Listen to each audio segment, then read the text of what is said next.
the nation will gather around him, not only the southeast.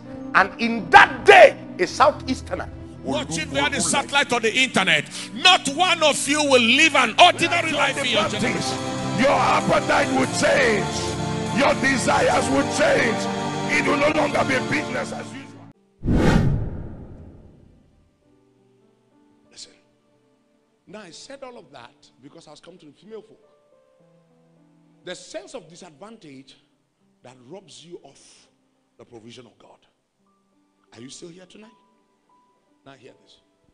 So the Lord started to say to me many years ago that there's a generation of women folk coming who will arise and become the picture of the fully redeemed woman. He said, but they must first embrace being eunuchs before they arrive at being married.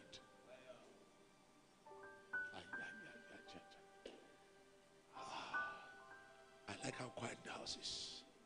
I said again. There's a generation of women folk. Listen, I say this to the spiritual. Cannot so spiritual. Don't contend with it. Just keep living your life and keep finding your husband. There's a generation of women folk that will reveal the type, the ilk of a woman who is liberated from the curse of the law. God told me they are coming. He said, but that generation of women folk must first embrace eunuchry before they arrive at marriage. It is in the last 2 years, between last year and this year, that I started speaking about it publicly. I had the opportunity to have spoken about it personally with only about 4 or 5 of my daughters in this lifetime, hoping to have aided them to understand it the way God said it. Now, do I still have a few single girls here? Let me explain all these jabajantis in a few words. It simply means, if a woman is not content in God enough to be willing to stick with God all of her life, the inconsistencies of her womanhood will be revealed even if she got a husband early.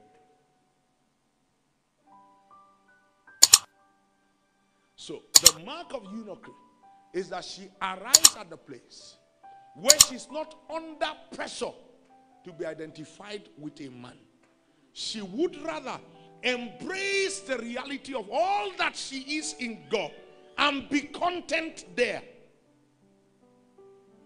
And the highest of it I have seen, follow me, the highest of it I have seen is that a girl looks content until a boy comes around her.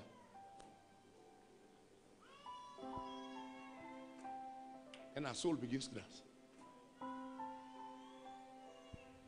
Listen, please note that these messages are not unto condemnation. The messages are unto understanding that there's a type, a life. That life wins. The race is not to the swift.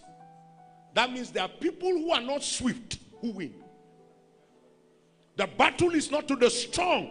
That means there are people who are not strong who win the battle.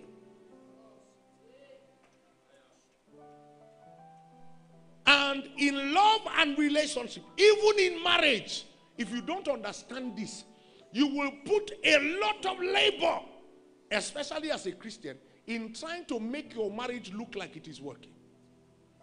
But like I've said for many years, marriage was not designed to be work. Marriage was designed so that both of us will do the work of God. If we end up doing work on top of each other, the work of God will suffer, because we'll be trying to portray a perfection that Jesus already perfected us in before he brought us together.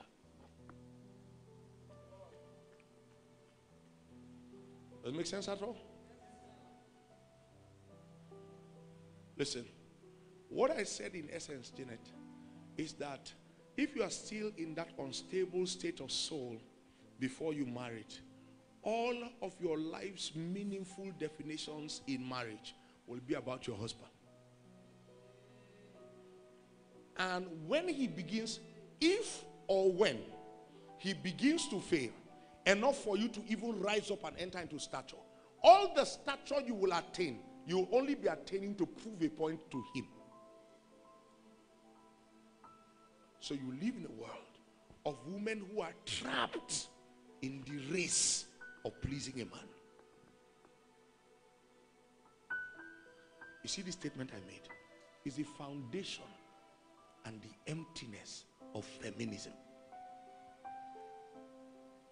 Feminism is not a liberation movement. It's a loud voice of orphan girls.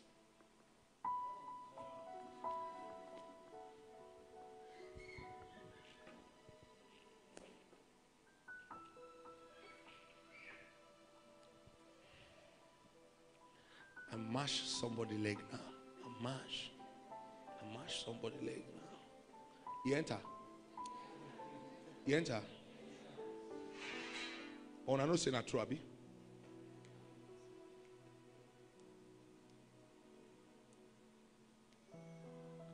All that shout of we want equal rights is not, it's an empty, loud, orphan shout. I feel like we should leave some time for questions and answers tonight. Right? That will only be fair. Right? So if you have a question, keep it. I mean, just write it down somewhere. I will leave out like 30 minutes at the end of the service to explain and explain to and answer your questions. Listen, I did not say that a girl should go on a self-discovery journey. I said a girl should arrive at being content in God. That means every girl should be taught, Pastor Judith, to become a eunuch from when she begins to become a lady. The moment she breaks puberty, they should teach her eunuchry, the satisfaction and consecration of her life unto the service of God. Listen, Eve was not looking for Adam when she woke up. She was gisting with God. He was holding her in the hand, and he was the one who brought her to the man. Come. So as Eve got up when God finished making her, it's her and God. They were gisting and they were talking and all of that. Listen, it was Adam who saw her from there and shouted, "Ah!"